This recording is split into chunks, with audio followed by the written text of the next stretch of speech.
আসসালামু আলাইকুম প্রিয় বন্ধুরা, দেশে ও প্রবাসে যে যেখান থেকে দেখছেন প্রত্যেককে শুভেচ্ছা জানাচ্ছি। আশা করছি যে যেখানে আছেন ভালো আছেন, নিরাপদে আছেন।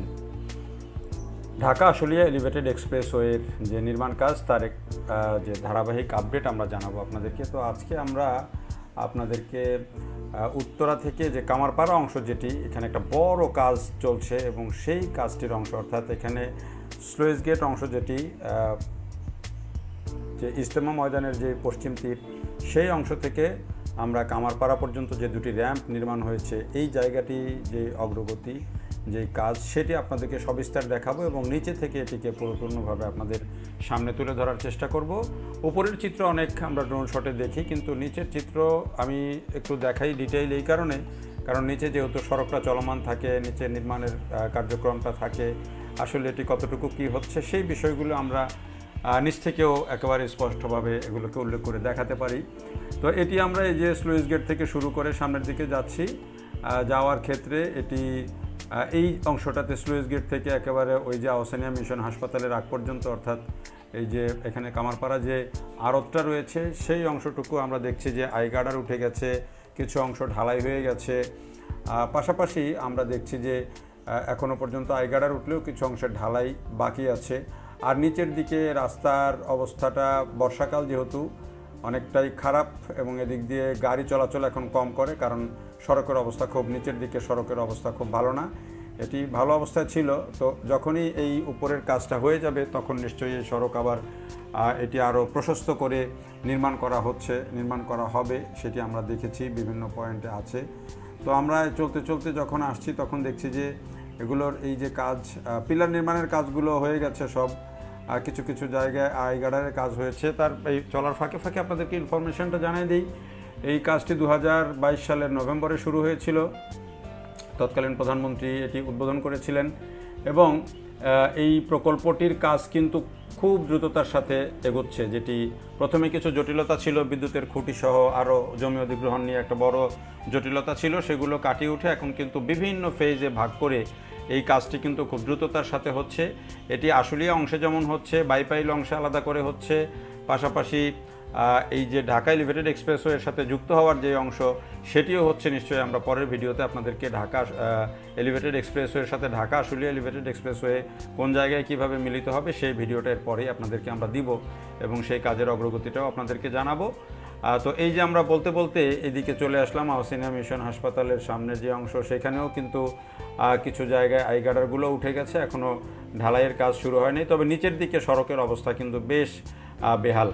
তো এই এলিভেটেড এক্সপ্রেসওয়েটির কাজ কিন্তু 2026 সালেই শেষ হয়ে যাওয়ার টার্গেট করা হয়েছে এবং এখন যে এই কাজের যে বিভিন্ন পয়েন্টে অগ্রগতি দেখছি, আমি এর আগেও দেখেছি, ভিডিও আপনাদেরকে দিয়েছি ধারাবাহিকভাবে, সেখান থেকে এখন এই 1-2 মাস 1.5 মাস পরে যা আবার দেখাচ্ছি, কাজ কিন্তু অনেক দ্রুততার সাথে এগোচ্ছে। এটি একটা খুবই পজিটিভ দিক এবং এই চায়নার প্রকল্প, এই প্রকল্পটি কিন্তু অন্য প্রকল্পের চেয়ে অনেকটাই দ্রুততার সাথে এগোচ্ছে, এটি আমরা নিশ্চিতভাবেই বলতে পারি। এবং এই প্রকল্পটি যখন শেষ হয়ে যাবে তখন কিন্তু একেবারে বাইপাইল থেকে যে কুতুবখালী পর্যন্ত, অর্থাৎ ঢাকা এলিভেটেড এক্সপ্রেসওয়ের সাথে যখন এই ঢাকা আশুলিয়া এলিভেটেড এক্সপ্রেসওয়ে যুক্ত হয়ে যাবে, তখন কুতুবখালী পর্যন্ত আপনি বাইপাইল থেকে ঢাকা চিটাগং রোডের কুতুবখালী পর্যন্ত যেতে সময় লাগবে মাত্র 47 থেকে 50 মিনিট। অর্থাৎ যে এতদিনের যে আমাদের পণ্য পরিবহন গাড়িগুলো, ট্রাকগুলো, লরিগুলো দিনের বেলা ঢাকা শহরে ঢুকতে পারতো না, তারা কিন্তু দিনের বেলাতেও এখন এক্সপ্রেসওয়ের উপর দিয়ে চলে যেতে পারবে, অন্যান্য পরিবহনও চলে যেতে পারবে। ফলে কি হবে, এই যে সার্বিকভাবে ঢাকা এক্সপ্রেসওয়ে, এলিভেটেড এক্সপ্রেসওয়ে বলি, আশুলিয়া এক্সপ্রেসওয়ে বলি, এটি কিন্তু একেবারে এখনকার যে এখানকার যে লাইন, সেখানে কিন্তু যানজটের চিত্র টোটালি বদলে দিবে এবং এটির নিচ দিয়ে যে সড়ক হচ্ছে সেটিও বেশ আধুনিক মানের সড়ক নির্মাণ হচ্ছে। অর্থাৎ প্রকল্পটি যখন শেষ হবে তখন আশুলিয়া থেকে ঢাকা মানে বিমানবন্দর পর্যন্ত একটা অন্যরকম দৃশ্য আপনারা দেখতে পাবেন, চোখে পড়বে। এবং সেই দৃশ্যের দেখেন, আমরা যখন বলতে বলতে কামারপাড়ায় চলে এসেছি, তখন দেখেন এই কামারপাড়া কেমন অবস্থায় ছিল আর উপরে এখন কি কর্মযজ্ঞটা চলছে। এই যে দেখেন সব আইগার্ডারগুলো উঠে গেছে, পিলারের উপর বসে গেছে, দেখতে একটা অন্যরকম দৃশ্য লাগছে। এরপরে কিন্তু এগুলোর উপরে ঢালাইয়ের কাজ হবে এবং ঢালাইয়ের কাজ হলে এখানে কিন্তু দুটো র্যাম্প ওঠানামার আছে, একটু পরে সেটি আমরা দেখতে পাবো। তো এই যে ঠিক কামারপাড়া মোড়টাতে এসে দেখেন এখানে চিত্রটা কেমন দাঁড়িয়েছে, এবং নিচ দিয়ে এই যে আমি যখন ভিডিওটা করছি, বাইকে চড়ে ভিডিও করছি, তো উপরের দিকে হয়তো আপনারা ভিডিওর কাঁপুনি খুব বেশি দেখছেন না, কিন্তু বাইক কিন্তু ধরে রাখা যাচ্ছিল না। মানে নিচের দিকে সড়কটা এতটা উঁচু নিচু এবং হয়ে গেছে যে এবড়োথেবড়ো হয়ে গেছে। একে তো বর্ষাকাল, তার উপরে এই নির্মাণযোগ্য, সব মিলিয়ে এই সড়কটার অবস্থা কিন্তু একেবারেই বেহাল। এবং সেই বেহাল সড়কের মাঝখান দিয়ে বাইক চালিয়েই কিন্তু এই ভিডিওটা ধারণ করেছি, এবং উপরের চিত্রটাও কিন্তু এখান থেকে খুব পরিষ্কার বোঝা যাচ্ছে। তো আমরা এই যে কামারপাড়াতে আসলাম, কামারপাড়া এখানে যদিও এখন উপরের দিকের কাজটি মোটামুটি এগিয়ে গেছে, এখন কিন্তু চাইলে ধীরে ধীরে নিচের যে সড়ক, সেই সড়কটা কিন্তু নির্মাণ করে ফেলা যায়। কিন্তু এখানে অনেক বড় কাজ হচ্ছে যে নিচের দিকে আমরা আগে যে সড়কটা দিয়ে এখান দিয়ে আসা যাওয়া করতাম, সেটা থেকে এখন যে নতুন সড়ক সেটি কিন্তু অনেক উঁচু হয়ে যাচ্ছে এবং অনেক উঁচু করে এটি নির্মাণ করা হচ্ছে। আর এখন যে সেই দেখেন যে নিচ দিয়ে গাড়ি আসতে যেতে এখন রাস্তাটা একেবারে একদিকে তো কাদা, আর একদিকে প্রচুর ধুলা। যেখানে কাদা নাই সেখানে প্রচুর ধুলা আছে, ফলে এটি কিন্তু পরিবেশের জন্য একটা বড় হুমকি। ফলে এদিক দিয়ে যারা যাওয়া আসা করেন অবশ্যই মুখে মাস্ক ব্যবহার করা উচিত। আর কাদা থাকলে তো একটা বিষয়, কিন্তু ধুলাবালিতে কিন্তু একেবারে খুবই ভয়ঙ্কর অবস্থা। তো যে কোনো নির্মাণ কাজ চলার সময় কিন্তু এটি থাকে। আপনারা দেখবেন যে যারা নির্মাণ কাজ করছে তারা কিন্তু মুখের মধ্যে মাস্ক পরেই করছে, তারা প্রোটেকশন নিয়ে করছে, কিন্তু আমরা যারা চলাচল করি তাদেরও উচিত আসলে মাস্ক পরা। তো আমি যখন যাচ্ছিলাম তখন এই যে বৃষ্টি কাদা মিলেমিশে একাকার, যদিও আমি যখন ভিডিও করেছি তখন বৃষ্টি হয় নাই, কিন্তু আগের বৃষ্টির পানিই কিন্তু এখানে ওই যে গাড়ি চলছে, ধুলাবালি কাদা সব মিলে এখানে। তো এই যে এখন চলতে চলতে আপনারা দুই দিকে দেখছেন যে মাঝখানে একটা লাইন, দুই দিকে দুইটা লাইন। তো মাঝখানেরটা হচ্ছে মূল অ্যালাইনমেন্ট, যেটি একেবারে বাইপাইল পর্যন্ত চলে গেছে। আর এই যে দুই দিকে চলতে চলতে হাতের ডানে যেটা পাচ্ছেন সেটা হচ্ছে এই র্যাম্প দিয়ে হচ্ছে উঠবে, ঢাকার দিকে উঠবে, আর বাম দিকে নামবে। র্যাম্পটি কামারপাড়ার থেকে যারা ডান দিকের যেটা দেখতে পাচ্ছেন সেটা দিয়ে উঠবে, এবং বাম দিকে যেটা দেখতে পাচ্ছেন সেটা দিয়ে কিন্তু নামবে, নেমে এই যে আশুলিয়ার দিকে যাবে। আর ডান দিকেরটাতে হচ্ছে এটা দিয়ে যারা আশুলিয়ার দিক থেকে আসবে তারা কামারপাড়ার দিকে উঠে যাবে। তো এই দুইটা র্যাম্পের কাজও কিন্তু একেবারেই শেষের দিকে। এগুলোর আমরা র্যাম্প কানেকশানের যে কাজ মাটির সাথে, মূল সড়কের সাথে, সেটি আমরা দেখছি যে সেই কাজটিও একই সাথে চলছে। যদিও এই অংশের কাজটি কিছুটা ধীরগতি আমার কাছে মনে হয়েছে, কারণ এটা অনেক দিন থেকেই কাজটি চলছে।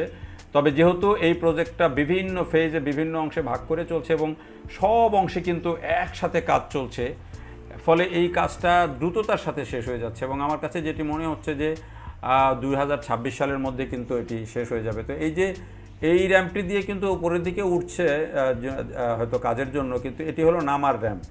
অর্থাৎ যারা ঢাকার দিক থেকে এসে আশুলিয়ার দিকে নামবে, কামারপাড়াতে নামবে, তাদের জন্য এই র্যাম্পটা, আর এর উল্টা দিকে আছে কামারপাড়ার দিকে ওঠার র্যাম্প। তো এখানে দুটি র্যাম্প আছে, নিশ্চয়ই সামনেও আরও র্যাম্প পড়বে।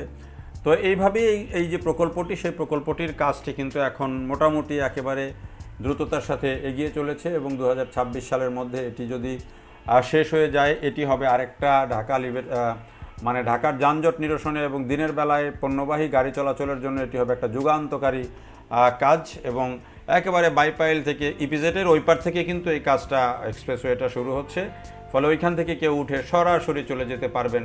বিভিন্ন পয়েন্টে তো র্যাম্প নামবেই, সেখানে চাইলে কেউ নামতে পারবে, উঠতে পারবে। কিন্তু যারা সরাসরি একেবারে চিটাগাং রোডে চলে যেতে চান, এটির সাথে আবার মাওয়া এক্সপ্রেসওয়েকেও যুক্ত করার পরিকল্পনা করছে সরকার ঢাকা এলিভেটেড এক্সপ্রেসওয়ের মাধ্যমে। ফলে এটি একটা বড় কানেক্টিভিটি তৈরি করবে। এই একটা কানেক্টিভিটি, আর এখন যে ঢাকা বাইপাস যেটি এক্সপ্রেসওয়ে নির্মাণ হচ্ছে ভোগড়া বাইপাস গাজীপুরের, সেখান থেকে যে একেবারে মদনপুর ওই দিক চলে যাচ্ছে, সেইটি কিন্তু আবার আরও একটা বড় কানেক্টিভিটি। ফলে এই দুই কানেক্টিভিটি যখন পূর্ণ হয়ে যাবে, আশা করা যায় ঢাকার যানজট, বিশেষ করে পণ্য পরিবহনের ক্ষেত্রে আর কোনো জটিলতা থাকবে না।